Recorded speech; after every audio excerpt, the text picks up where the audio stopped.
L'utopie sensorielle sont un moyen de prévoir, fait partie des facultés de l'anticipation des scientifiques. Quelqu'un qui est faible au niveau auditif, quelqu'un qui ne va pas prévoir les conséquences de ses propos. Quelqu'un qui est faible au niveau olfactif, quelqu'un qui ne va pas prévoir les conséquences de ses odeurs. Donc il vit dans un état d'imprévision. Et ça va déterminer toute une vie.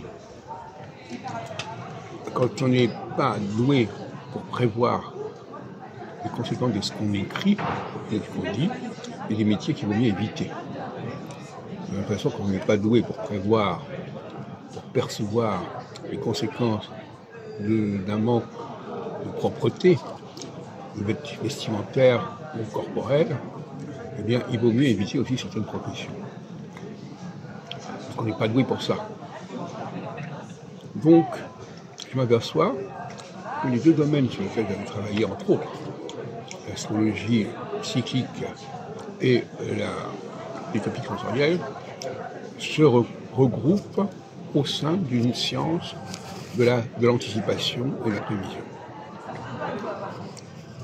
Et de cette manière, il faudrait les combiner. Parce que les gens sont victimes de cette imprévoyance, cette double imprévoyance. Ils ne savent pas quand les choses vont basculer, quand les phases vont se succéder, et ils ne savent pas non plus à quel moment certaines façons de parler, de se conduire, de se présenter vont avoir des conséquences ou pas. Et cette imprévision, cette impréparation va amener les gens chez la voyante, chez le médium.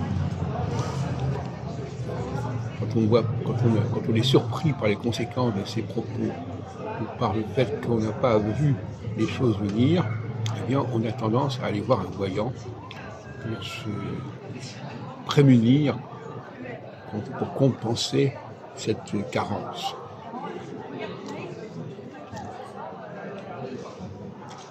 Dans nos réunions de Café Philo au Malibu, la dernière ayant eu hier soir, eh bien, on a des gens qui ne se rendent pas compte de l'aberration de leurs propos avant d'avoir vu les réactions.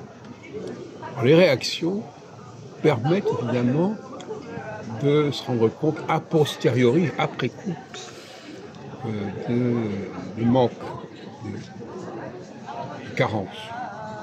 Mais c'est un peu tard. Quelqu'un qui est dépendant, qui ne sait pas au départ quand il va dire quelque chose, comment ça va être perçu, comment ça va être entendu, eh bien il est quelque part handicapé.